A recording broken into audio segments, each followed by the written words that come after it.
Let's talk about a feeling that every single trader knows. It starts quietly, right? You're just scrolling. And then, boom, a screenshot pops up from someone you follow. And in the 3 seconds it takes for your brain to process what you're seeing, something inside you just shifts. You see it, right? The perfect entry, the massive win. You scroll down and the comments are just a waterfall of congrats and wow. But that's not what you're feeling, is it? Something else is happening, something that has nothing to do with your strategy, your analysis, or the market that's open right now. And just like that, poof, that disciplined, patient, rule-based system you've worked so hard to build, it just vanished. It silently packed its bags, walked right out the door, and left you all alone at your desk. And in its place, something much more primitive takes over. This instinct, well, it has a name, and it has been costing you in ways that will never, ever show up on a trade report.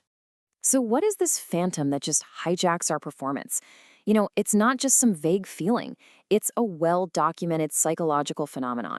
So let's actually put a name to it. The science calls it social comparison orientation. All that really means is it's our built-in tendency to figure out how we're doing by measuring ourselves against the shiny wins that other people show us. In fact, a 2018 study from the University of Pennsylvania found that even a little bit of exposure to these highlight reels, the ones on your phone, leads directly to feelings of loneliness and inadequacy. We are literally wired to measure ourselves against the pack. And this is the absolute core of the trap. What you see posted is just the tip of the iceberg, the big win. What they don't post is everything that's hiding under the surface. The losses, the broken rules, the months they gave it all back. The whole social media world for traders is this super concentrated environment of highlight reels. And it's basically designed to make you feel inadequate, even while it's pretending to be inspiration. So here's the crucial part. Your objective completely changes. Your goal is no longer the patient, process-driven, kind of unsexy work of executing your edge. No. Your new, unconscious goal is to create a social media post. And that is a completely different objective, one that is fundamentally at odds with elite performance. So how do we reframe this? How do we escape this trap?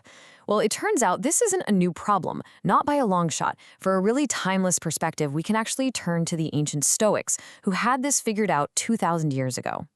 Listen to this from Epictetus, a man who started as a slave and became one of Rome's great philosophers. He taught that comparison was basically a category error.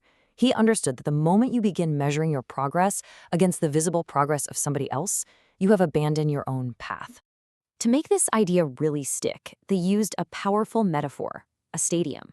Just imagine it. Every single person has their own lane, their own specific distance to cover, and their own unique race to run.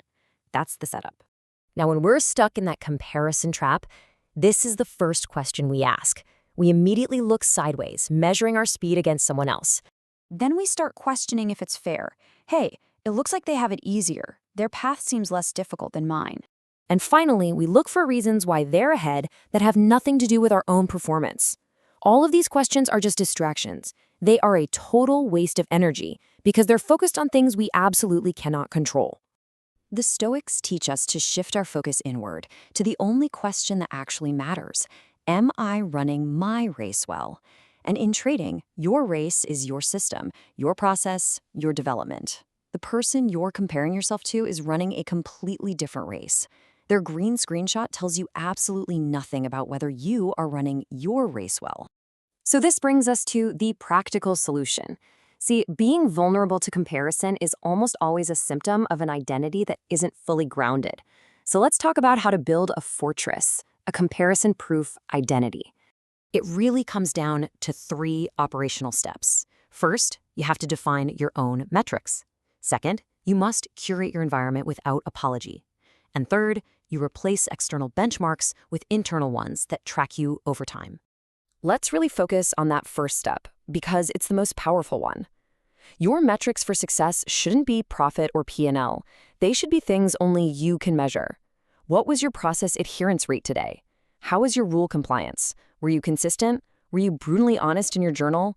These are the real inputs that lead to good outputs. And here is the key takeaway. When your scorecard is internal, comparison is no longer possible. It's structurally impossible. You're playing a game with only one participant, you. And this gets reinforced by step 2, muting and unfollowing accounts that trigger comparison. And step 3, making the only valid comparison between who you are today and who you were 90 days ago. So let's bring this all home. The real cost of comparison isn't what you think it is.